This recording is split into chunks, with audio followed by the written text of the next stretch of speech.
Hello everyone, কেমন আছো তোমরা সবাই? আশা করি প্রত্যেকে ভালো আছো, সুস্থ আছো। আমি ভালো আছি তোমাদের হিসেবে। তো আজকে একটা নতুন ব্লগ স্টার্ট করছি। হ্যাঁ, নিয়েছি ওষুধের প্রিপারেশন। তো আজকে কলেজ যাচ্ছি, একটু দরকার ছিল।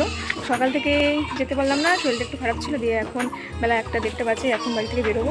আর সাথে কিছু কাজ আছে, তো সেটা তোমাদের সাথে শেয়ার করবো। বৃষ্টিও হয়েছিল, দেখো গাছের পাতাগুলো সব ভেজা ভেজা রয়েছে, উঠোনটাও ভেজা। দিয়ে এখন বৃষ্টিটা থেমেছে। কলেজ গেলে আমাকে আমার মা 500 টাকা দেয়। চলো আজকে তোমাদেরকে বিরিয়ানি খাওয়াবো। তো দুটো করে তো বেরিয়ে পড়লাম গাড়িতে। ডক্টর দেখানোর আছে একটু, তার জন্য গাড়িতে বেরোচ্ছি। গাড়িটা জাইম্বু চালাচ্ছে আর আমি পেছনে বসে আছি।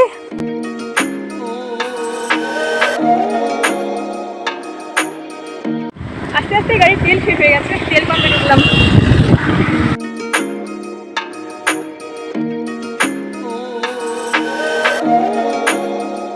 তেল পাম্প থেকে তেল নিয়ে আবার বেরিয়ে পড়লাম। আমরা আস্তে আস্তে খিদে পেয়ে গেছিলো অনেকটা, দিয়ে তেল খেয়ে নিয়েছি। কী করবো, বাড়িতে কিছু খাইনি, রান্না বান্না করি। বলছিলাম তোমাদের বাড়ি থেকে যে ডক্টর দেখাবো। আমরা এখন পারুলিয়া বাজারে এসেছি। পারুলিয়া পর্যন্ত এসে দিয়ে এই যে ডাক্তারের এখানে নাম লিখে দিয়ে গেলাম 34 নম্বরে।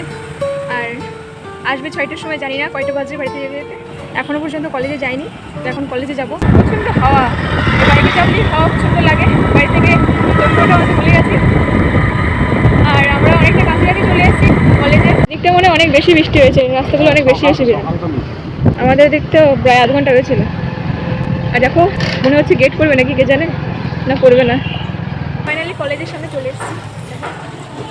আর জাইম্বু দিকে গাড়িটা রাখতে গেছে। যে যাই দেখি কলেজে, আমি এখনো তো আমার কিছু জানি না যে কোন কাউন্টারে কী দেবে, কী লাগবে কিছু জানি না।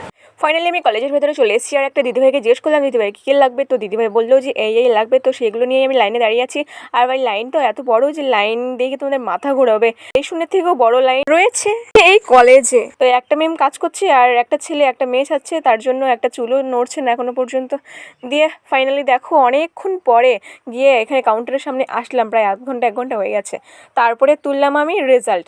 তো যেহেতু এখন রেজাল্ট তোলা হয়ে গেছে, তার মানে আমার কলেজে এখন কিছু কাজ নেই। তো চলো বাইরে যাই। বৃষ্টি হয়ে এসেছি আর এখন এখানে অনেক মেঘ করেছে। যে অনেকখানি তো দেখলাম, লাইনে দাঁড়ালাম, রেজাল্টটা তুললাম। জাইম্বু তো রাস্তায় দাঁড়িয়েছিল, জাইম্বুকে নিয়ে একটু কলেজটা ঘুরিয়ে দিয়ে আসি। আমি তো এসেছি জাইম্বুকে ঘুরিয়ে নিয়ে যাওয়ার জন্য। জাইম্বু দেখছে এখন, একটু তোমরাও দেখো এই সাইডটা করে। নতুন করে আবার কিছু তৈরি হচ্ছে। আমার তো আজকের জন্য এই কলেজটা শেষ, বিদায়। বেশ মিস করবো। তোমরা এই কলেজে অ্যাডমিশন করতে পারো, ভালো আছে কলেজটা। আর আমাকে তো 1 নম্বরে খেপির মতো লাগছে, চুলগুলো সব উড়ে উড়ে।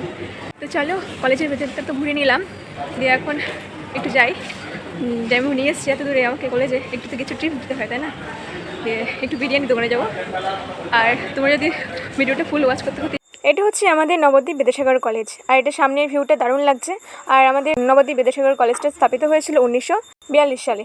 সত্যি কলেজে অনেক স্মৃতি লুকিয়ে রয়েছে। হয়তো আজকের জন্যই লাস্ট আসা হলো এই কলেজে। কলেজ থেকে বেরিয়ে কিছুটা দূরে একটা বিরিয়ানির দোকান ছিল, তো সেই দোকানটাই চলে এসেছি। আমি এই পাশে বসেছি, দেখা যাচ্ছে তো অর্ডার করলাম, আসবে।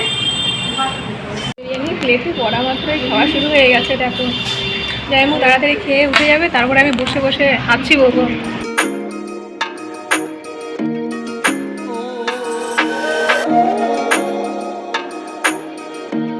এখন এই যে বিরিয়ানি খেয়ে বিরিয়ানির দোকানের সামনে দাঁড়িয়ে আছি।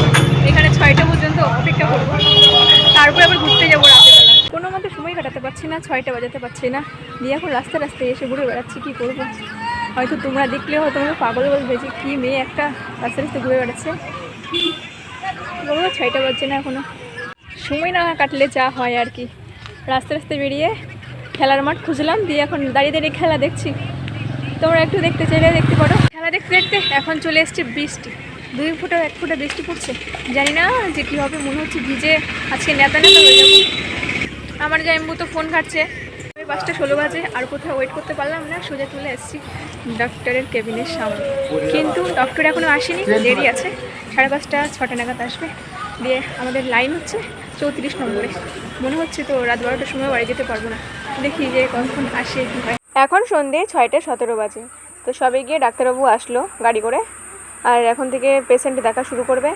তো এখনও তো লাইন এখনও স্টার্ট হয়নি। সকাল থেকে এক কাজে 2 কাজ করতে গিয়ে পেটের 12টা বেজে গেল, খিদে শুকিয়ে গেলাম। বিরিয়ানির কথা ভুলে যাও, কিছু খাইনি। টাইম পাস করার জন্য কাঠি বাজা নিল। আর সকাল থেকে জল খাই নিয়ে এসে বাড়ি থেকে খেয়ে এসেছিলাম, 12টার সময় বেরিয়েছি সেটা বললাম। আর দেখো দিয়ে এখন সন্ধ্যে 7টা বাজে, সবাই গিয়ে জল নেবো। রাত 1:30 বেজে গেছে, এখন আমরা পারুলিয়া বাজারে রয়েছি। দিয়ে টাইম পাস হচ্ছে না, কী করবো, যাই আমরা ওখানে টিকিট লটারি কিনতে এসেছি দোকানে। দেখো ফাইনালি 8টা বেজে গেছে, দেখো এখনো কত ভিড় রয়েছে। আমি তো বাড়ি চলে যাচ্ছি, অন্ধকারও হয়ে গেছে, বাড়িতে সবাই টেনশনও করছে। চলো বাড়ি যাই।